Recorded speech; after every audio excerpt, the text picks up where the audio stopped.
আসসালামু আলাইকুম। আমি ডাক্তার গোলাম মোর্শেদ, মেডিসিন ও হৃদরোগ বিশেষজ্ঞ।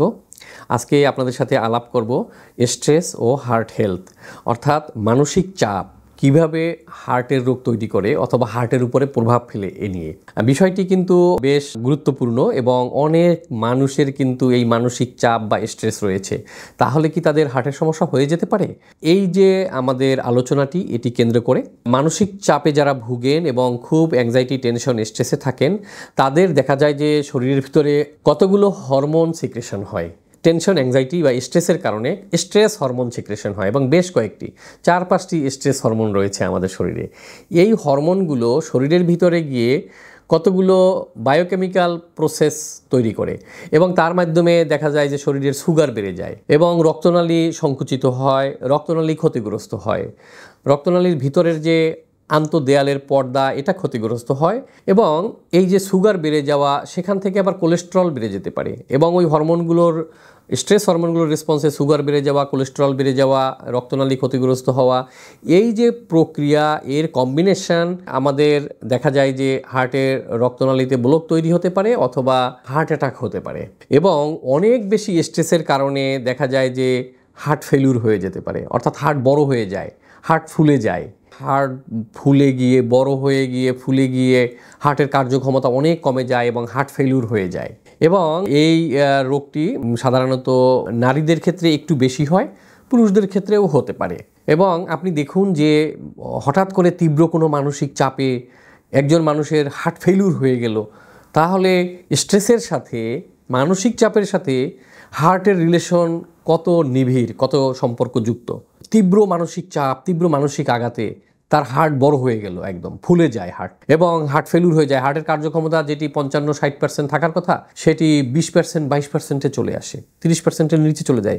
সিভিয়ার হার্ট ডিসফাংশন, হার্টের কার্যক্ষমতা এত লোপ পেয়ে যায়। মানসিক চাপের কারণে যেমন দীর্ঘমেয়াদে ধীরে ধীরে হার্টের ক্ষতি হতে পারে, আবার হঠাৎ করে তীব্র মানসিক চাপেও কিন্তু রোগীর হার্ট ফেলিউর হয়ে যেতে পারে। তো আপনাদের যেটা করতে হবে, মানসিক চাপ অথবা স্ট্রেস এটি ম্যানেজ করতে হবে। স্ট্রেস ম্যানেজমেন্ট আবার আরেকটি আলোচনার বিষয় এবং আপনি কিভাবে আপনার নিজের স্ট্রেস ম্যানেজ করবেন সেগুলো ক্লিনিক্যাল সাইকোলজিস্ট যারা আছেন বা সাইকিয়াট্রিস্ট যারা আছেন, তারা আমার চেয়ে আরও ভালো পরামর্শ আপনাদেরকে দিতে পারবে যে স্ট্রেস ম্যানেজমেন্টের উপায়গুলো কী কী।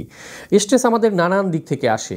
এটি ব্যক্তিগত জীবন থেকে আসতে পারে, ফ্যামিলি লাইফ থেকে আসতে পারে, আর্থিক বিভিন্ন কারণে আসতে পারে, অফিস এনভায়রনমেন্ট থেকে আসতে পারে। আমাদের তো যে ওয়ার্ক এনভায়রনমেন্ট, এটি কিন্তু খুব ফ্রেন্ডলি না, এটি খুব অনেক সময় স্ট্রেসফুল হয় এবং এটাই অনেক সময় অনেক অফিসে অনেকে পার্সোনালি আক্রমণের শিকার হন এবং ক্রনিক এর জিনিসটা চলতে থাকে দিনের পর দিন, দিনের পর দিন, এবং সেখান থেকেও কিন্তু এই ধরনের স্ট্রেস মানুষের তৈরি হয়ে এবং সেটা থেকে তার হার্টের সমস্যা তৈরি হতে পারে। স্ট্রেস যে আমাদের জীবনে, সেটার অনেকগুলো কারণ আমি বললাম, এর বাইরে আরও কারণ রয়েছে এবং এগুলো আপনাদেরকে তাহলে সেই ওই স্পেসিফিক কারণ ধরে ধরে ম্যানেজ করতে হবে। নিজে সেটি ম্যানেজ করতে না পারেন, যেমন আপনার যদি ব্যক্তিগত লাইফে হয়, আপনি হয়তো আপনার দৃষ্টিভঙ্গি যদি আপনি চেঞ্জ করেন, তাহলে আপনি সেই ব্যক্তিগত স্ট্রেসের জায়গা থেকে বের হয়ে আসতে পারবেন।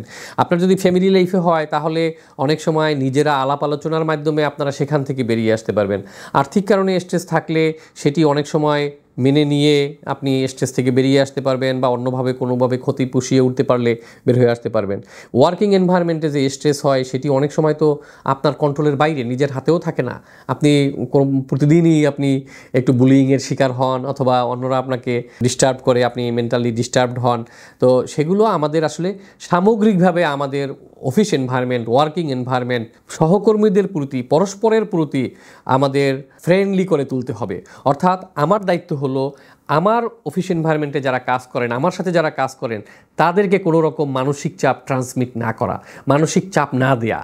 আমি এমন কোনো ধরনের বিহেভ করব না আমার অফিসে, আমার কর্মস্থলে, যাতে আমার ঊর্ধ্বতন, অধস্তন বা আমার সহকর্মীরা মানসিকভাবে ব্যথিত হন, আঘাতপ্রাপ্ত হন বা মানসিক চাপের মধ্যে পড়েন।